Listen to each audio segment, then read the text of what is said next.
Salut à tous, c'est Trader Tribu. On se retrouve pour un nouveau point hebdo pour la semaine passée du 18 au 22 mars. J'espère que vous avez passé une excellente semaine.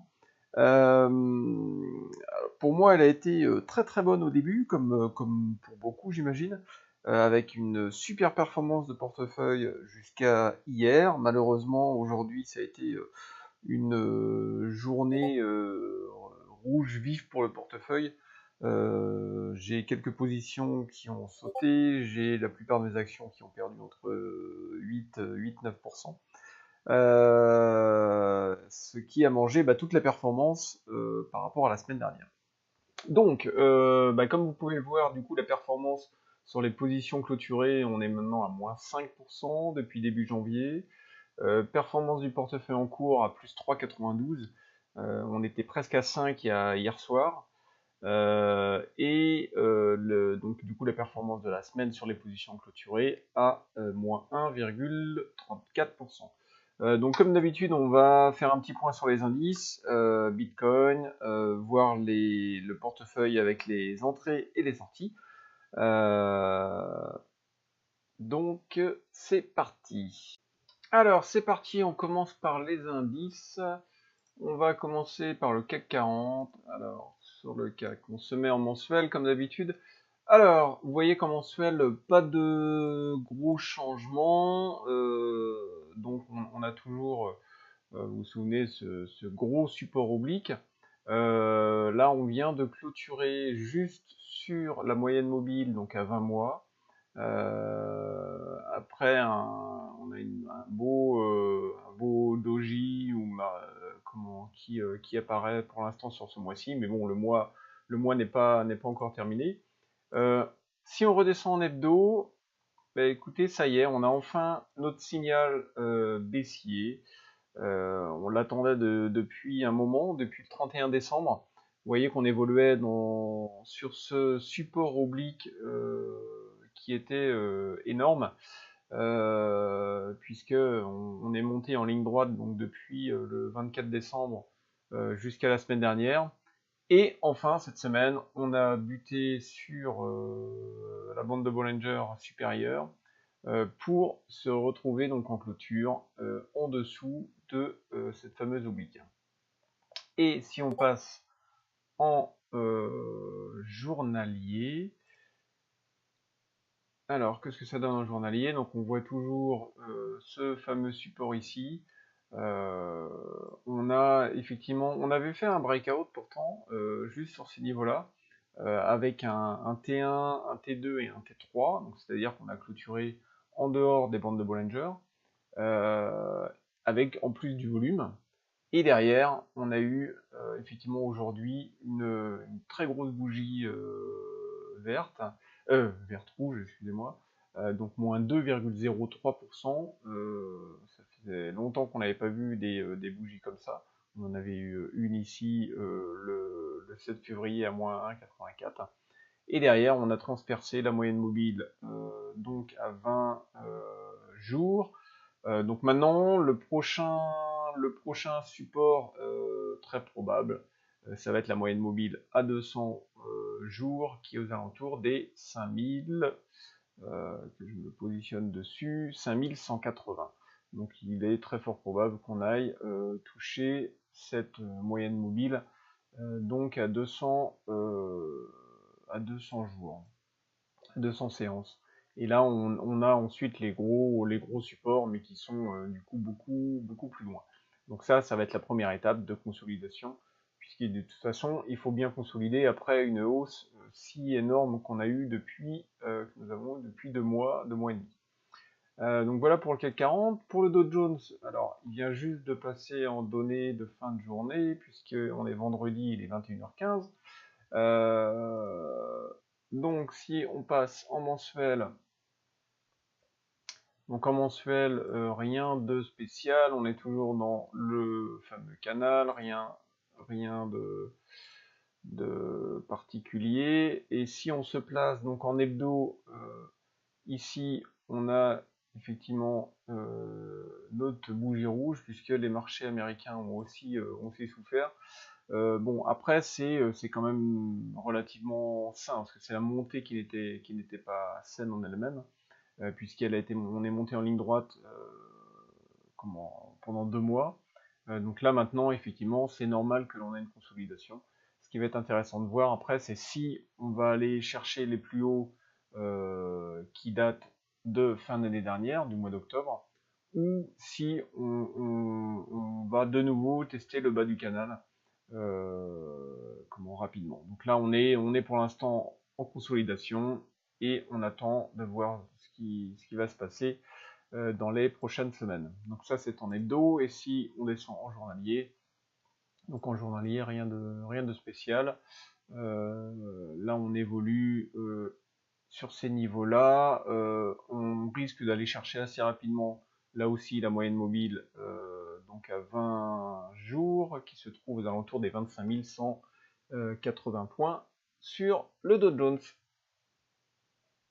Alors, point sur le Bitcoin.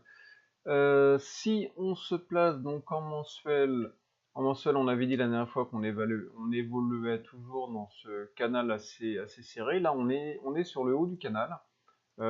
Si on se place en hebdo pour voir un petit peu mieux, on avait parlé de cette résistance oblique majeure qui est ici.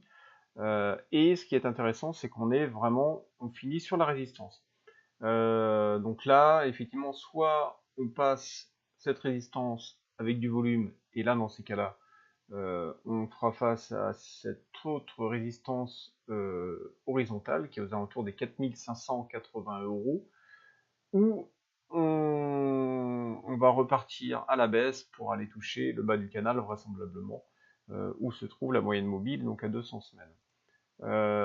Si on se place donc en journalier, on va le voir ici.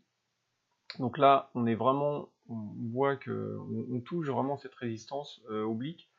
On finit juste dessus. Donc on est sur la résistance, et derrière, même si on arrive à la passer, donc on est à 3532 euros. Si on arrive à la passer, on a encore une grosse zone de résistance entre 3600 jusqu'à 3700, où là on a une grosse zone de résistance. Donc c'est probable qu'on reparte à la baisse sur le Bitcoin. Donc voilà sur le Bitcoin. Au niveau du portefeuille, alors sur le portefeuille, on a eu 2 ventes aujourd'hui. Donc une NOA, North American Construction. J'étais rentré ici sur la flèche verte. Donc j'étais rentré à 11,90. On était bien reparti. Donc là, c'est le graphe en journalier. Malheureusement, on est reparti à la baisse, notamment ces 2 derniers jours, avec cette séance d'aujourd'hui qui a bien plombé.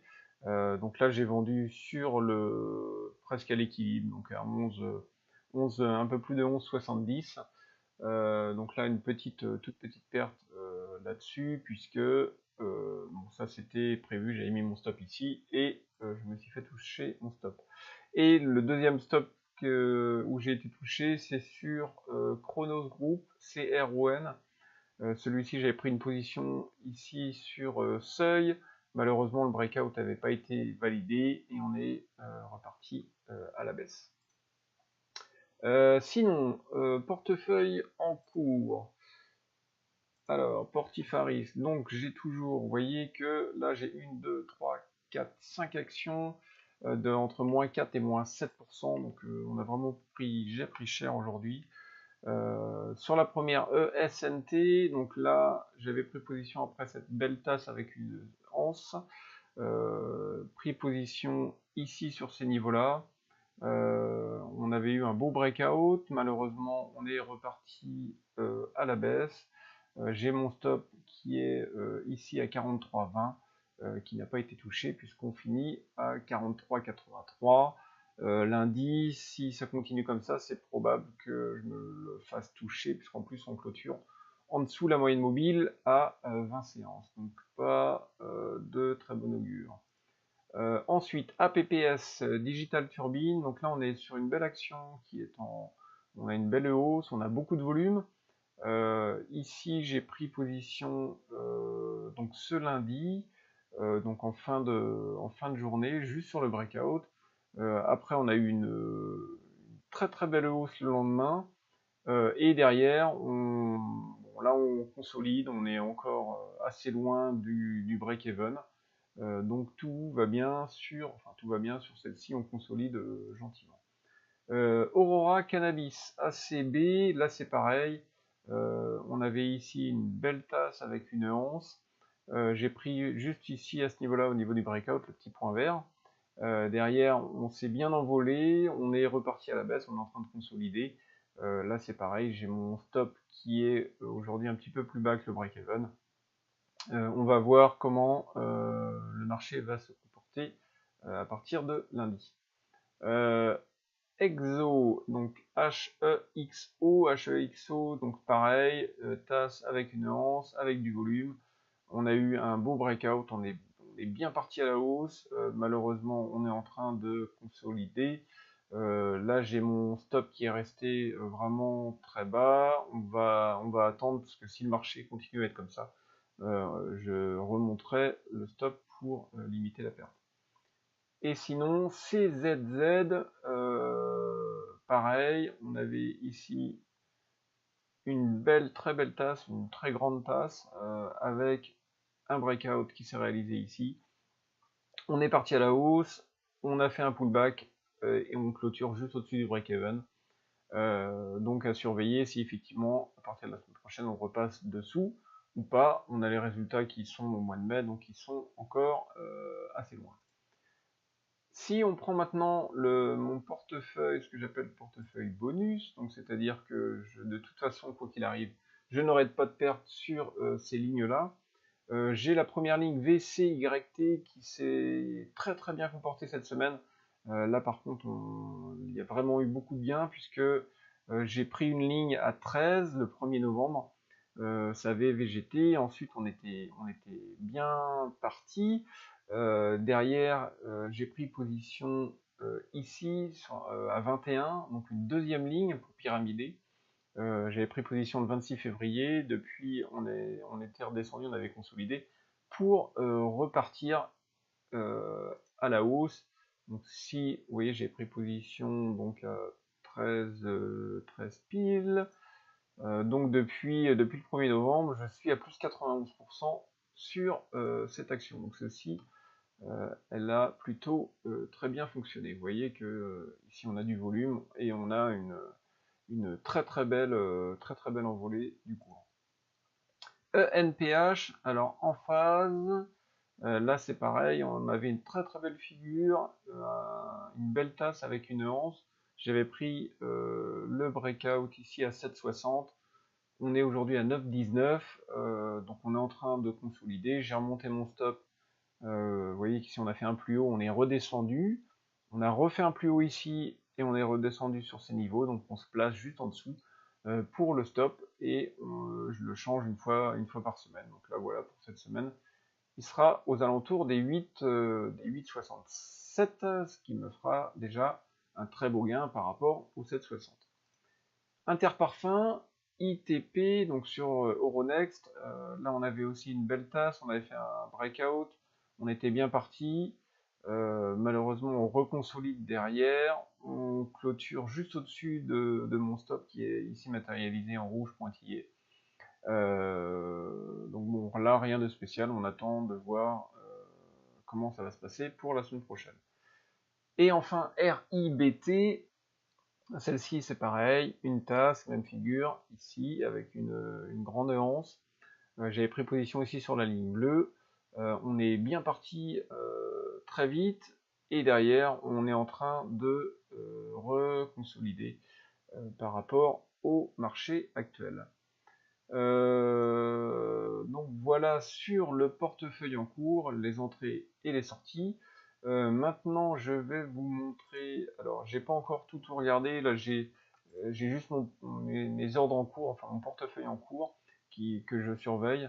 Donc là GLDD, on en avait peut-être parlé la dernière fois, la semaine dernière. Ici on a une tasse qui est en train de se former. On finit, alors pas encore sur les plus hauts, donc là on va voir soit on va former une anse, ou soit on va partir directement. Donc ça sera à surveiller lundi au niveau des marchés. Mais sinon, vous voyez, on a une très très bonne zone de consolidation, de congestion, où les cours ne bougent pas beaucoup. Ensuite, derrière, on a un beau breakout à ce niveau-là. Vous voyez, les indicateurs se sont déclenchés. Et derrière, un deuxième breakout. Donc là, ça sera pour le troisième. On est en train de consolider tranquillement. Sofina, SOF, ça c'est, on en avait parlé avec Julien du Discord. Donc là, ce qui est intéressant sur celle-ci, c'est que on a une résistance qui est vraiment extrêmement bien matérialisée à 178. C'est de l'euro, je crois. Oui, c'est sur Bruxelles.